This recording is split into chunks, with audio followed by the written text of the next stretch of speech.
இன்னைக்கு நம்ம என்ன பார்க்க போறோம்னா, அதாவது ஒரு முக்கியமான ஒரு படத்தோட ரிவ்யூ தான் பார்க்க போறோம். இவரை பத்தி பேசி ஆகணுங்க. என்னன்னா வச்சுக்கோங்களேன், சாதாரண ஒரு இதுலேருந்து வந்து ஒரு படம் எடுத்து மிகப்பெரிய ஒரு வெற்றியாகி இன்னைக்கு ஒரு நடிகர்ல வந்து பேசக்கூடிய ஒரு இடத்துல இருக்கிறாருன்னா நம்ம பிரதீப் ரங்கநாத் தாங்க.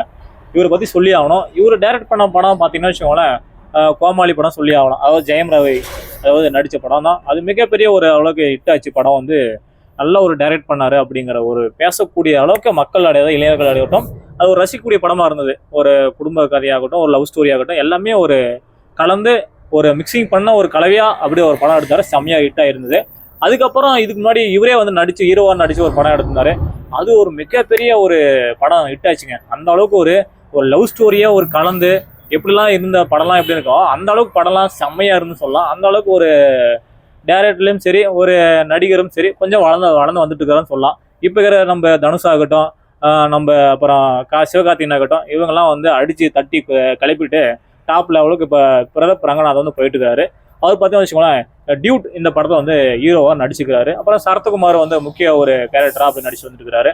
இந்த படம் பார்த்தீங்கன்னா ஒரு முக்கியமான ஒரு ஸ்டோரி என்னன்னா ஒன் ஆஃப் ஸ்டோரி பார்த்தீங்கன்னு வச்சுக்கோங்களேன், ஒரு காலேஜ் மையப்படுத்தி அதில் நடக்கக்கூடிய ஒரு லவ் ஸ்டோரியாக படம் போயிட்டு இருக்கு.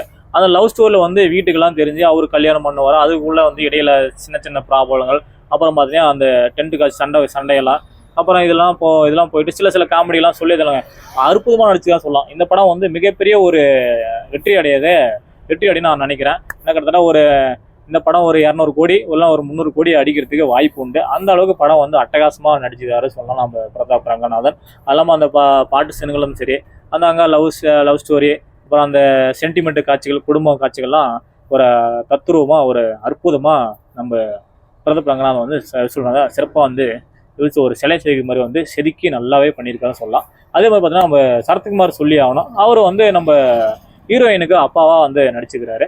அவர் அப்பா நடிக்கும் போது பார்த்தீங்கன்னா இவர் வந்து வில்லனா நமக்கு பிரதாப் ரங்கநாத் வில்லனா இருப்பாரா அப்படின்னு பார்த்தீங்கன்னா இல்லைங்க.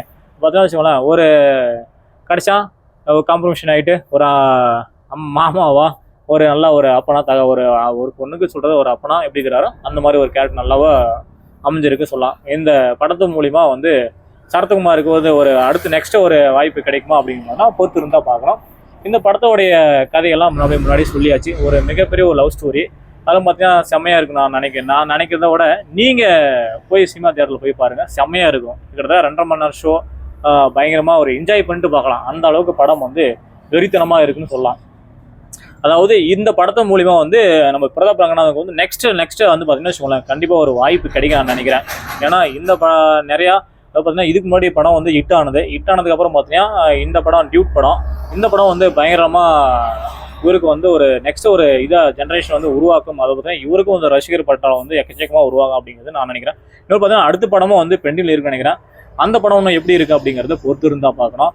இந்த படம் வந்து நீங்களாம் சினிமா தேட்டரில் போயிட்டு உட்காந்து பார்த்துட்டு எங்களுடைய கருத்து என்னங்கிறத மறக்காம கமெண்ட் பண்ணுங்கள்.